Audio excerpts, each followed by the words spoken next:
welcome to the class. We are going to start chapter number 11, unitary method. What is the meaning of unitary? The meaning of unitary is unit and that's meaning is 1. Unit का जो meaning होता है that is 1. अब इसका meaning क्या है कि unitary method हम कहाँ use करते हैं? So see here, if value of one item is given with the help of that value of more than one item, we can find. Okay? Student आपको एनी टाइम किसी भी one particular item की value given हो, उसका price या उसकी cost या anything, उसका अमाउंट या उसकी कैपेसिटी, जो भी चीज़ है उसकी वैल्यू कुछ ना कुछ गिवन हो and more than one items की सेम सिचुएशन पे अगर हम पूछ लें तो उसके लिए हम यूनाइटरी मेथड यूज करते हैं.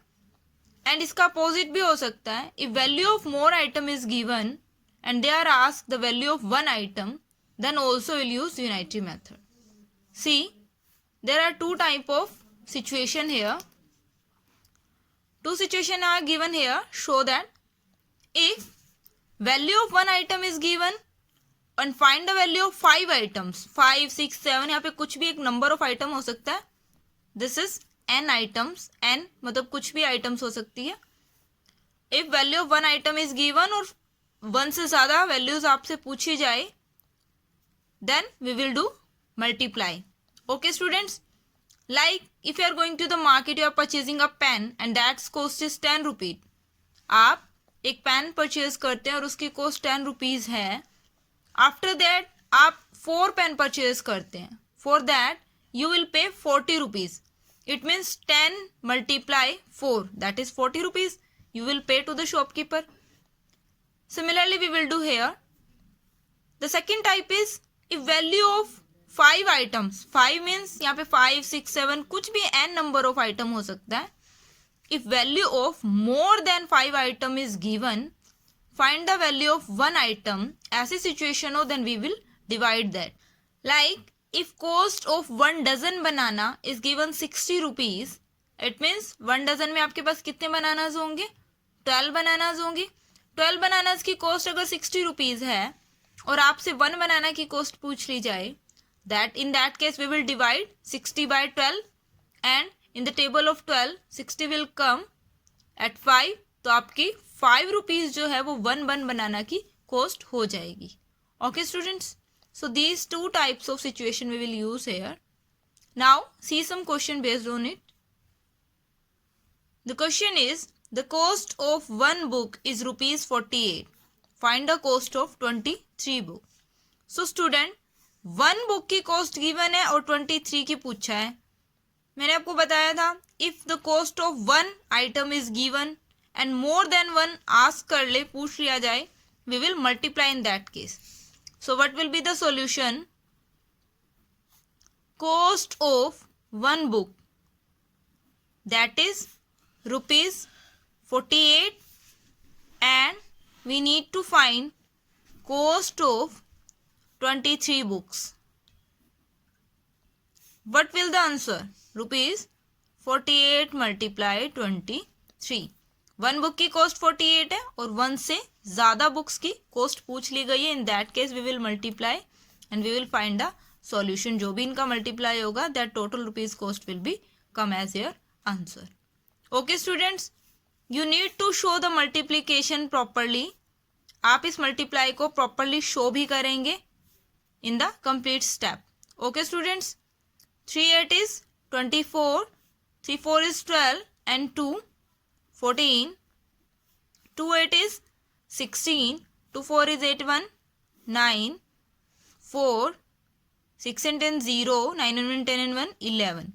It means rupees 1104 rupees cost will be of 23 books. तो 23 books की cost हमारी इतनी हो जाए. See one more question. The cost of 15 books is rupees 3180. Find the cost of 7 books. So student यहाँ पे थोड़ा सा डिफरेंट है. See that आपको 15 बुक की कॉस्ट दी गई है और 7 बुक की पूछ ली गई है.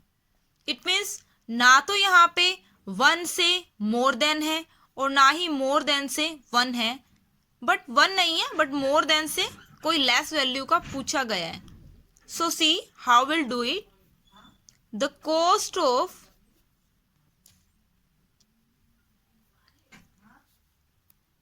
cost of 15 books is given rupees 3180. Cost of one book पहले हम निकालेंगे. फ्रॉम 15 से पहले हम वन बुक निकालेंगे. और आपको पता है जब भी आपको कॉस्ट ऑफ मोर वैल्यूज से कॉस्ट ऑफ वन वैल्यू पूछा जाता है, in that case we always divide that part. So we will divide 3180 by 15. Let me divide this number by 15. 15 2 is 30, less than 31. 15 2 is 30. 1 will come as a remainder. 8 will come from the upper side. 15 1 is 15. 3 will be left here. We will take 0 from there. And 15 2 is 30 again. Okay students. So 212 rupees is the cost of one book. So cost of one book जो होगी आपकी वो rupees 212 होगी. Okay students. Now they are asking about the cost of 7 book. Now आपके पास cost of one book आ चुकी है. This is the cost of one book. Okay students. Now you need to find cost of 7 books according to the question. So how we will find cost of 7 books? Now आप 1 से 7 की तरफ move कर रहे हैं. जब हम 1 से मोर की तरफ मूव करते हैं, वी विल मल्टीप्लाई. तो रुपीज 212 जो कि 1 की कॉस्ट है, we will multiply it by 7 ताकि 7 की कॉस्ट आ जाए हमारी.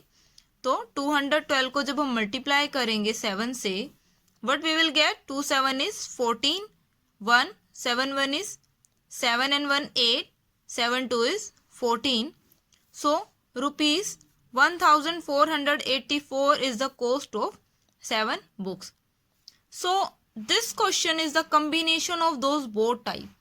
जो आपने 2 टाइप्स देखी थी, ये क्वेश्चन उनका कॉम्बिनेशन है. 15 से डायरेक्ट 7 पूछ लिया गया है स्टूडेंट्स. तो फर्स्टली हम 15 से 1 कैलकुलेट करेंगे. 15 से 1 के लिए हम डिवाइड करेंगे. 1 की कॉस्ट आते ही हम 1 से 7 की तरफ जंप करेंगे. और जब 1 से 7 करेंगे तो हम वी विल मल्टीप्लाई. तो 1 बुक की कॉस्ट के बाद 7 बुक की कॉस्ट जो होगी वो रुपीज 1484 आ जाएगी. So this is all about unitary method. Thank you students.